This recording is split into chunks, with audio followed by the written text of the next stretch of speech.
Hi, everybody. In my previous video, I talked about a question that keeps a lot of us up at night. What's going to happen to my child after I'm gone? It's a common question. But today I want to talk about something that's just as important, I think. Why is it so difficult to answer that question? To move one step closer to solutions. Because if you're feeling stuck, if you're feeling overwhelmed, I want you to know clearly that you're not alone. You don't have to feel guilty. And you can do this, okay? Now, for myself, the realization of this question, it took a little bit of time. I would say kind of the first inklings was just simply getting out of the bed in the morning. It became more challenging. The aches and pains lasted a little longer, a little stiffer, okay? I remember going for walks with Charles, and he would decide to walk a little faster or sometimes run ahead. I couldn't keep up. So it was basically a realization here, a moment there, and then eventually I just said, I can't do this forever. So what's going to happen to Charles when I'm no longer here? I'm sure you've asked that question of yourself. And what makes it harder is the realization that the system that's designed, we got used to, isn't designed to help you at this point. Okay, it wasn't really built for it, actually, and it leaves you feeling lost and uncertain where to turn. Okay, so I started to think about another question. Okay, excuse me. Why does it feel so difficult to even begin? Okay. Over time, I realized that there were several reasons. First is, kind of what I just alluded to, is the system trains us to think that someone else is going to handle it. Think about it. While they're in school, you got, 15, maybe even up to 20 years, right, of support. Teachers, therapists, IEP meetings, OT, speech therapists, all these people, and coordination. Right? And you just get used to the support. Okay? But when they grow out of the system and they're now dealing with the adult services programs, we realize there's no one there.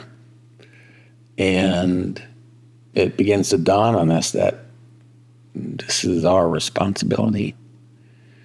And fear, for whatever reason, anxiety, we don't handle the question very well. We ignore it, we postpone it, procrastinate. And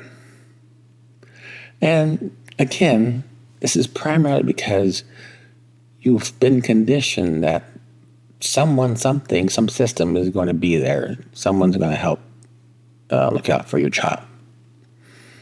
And then it really kind of dawns on you that that's not the case.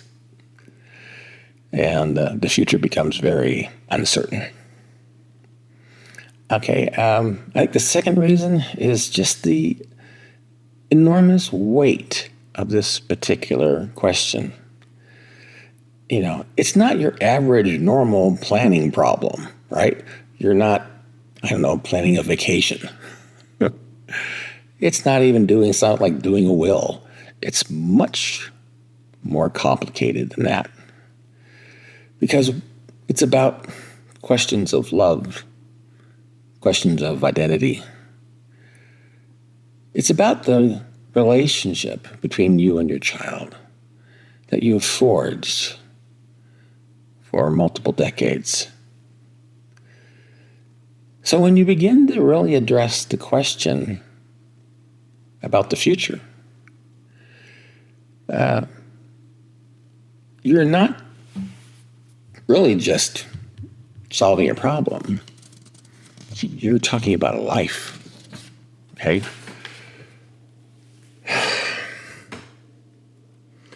You're dealing with the possibility of yourself, your son's safety net being gone,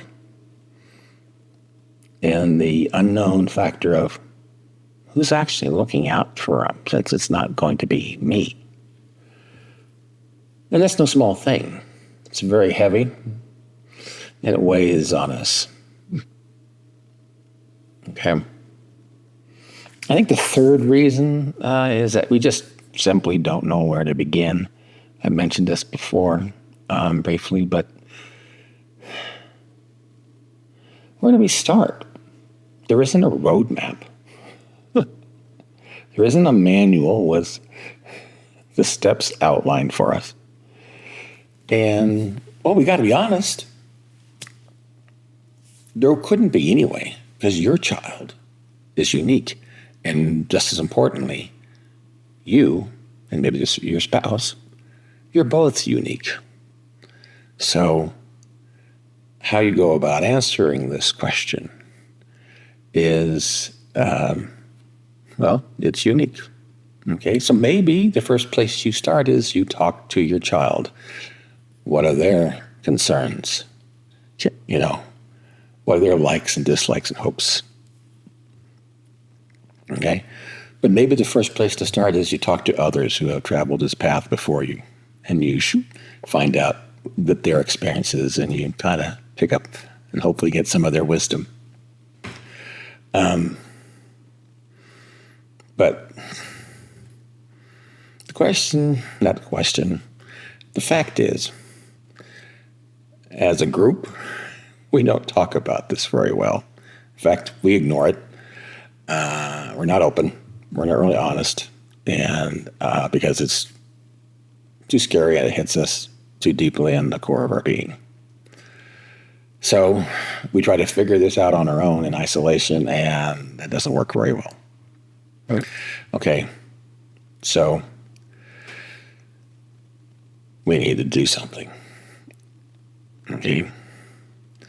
Now, if you're feeling stuck, if you're putting this off,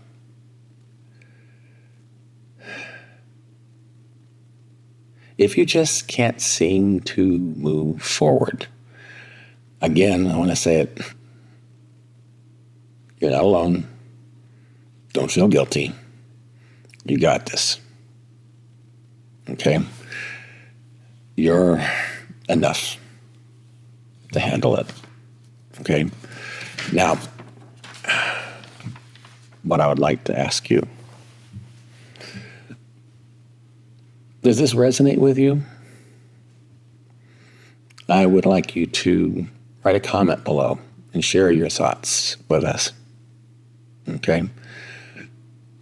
Have you already started working on it? What's the first question you're trying to answer? And I think this is a great place to start. No one's going to have all the answers, but if we get together and share our knowledge, our expertise, our wisdom, and simply deal with it together, I think we can help one another.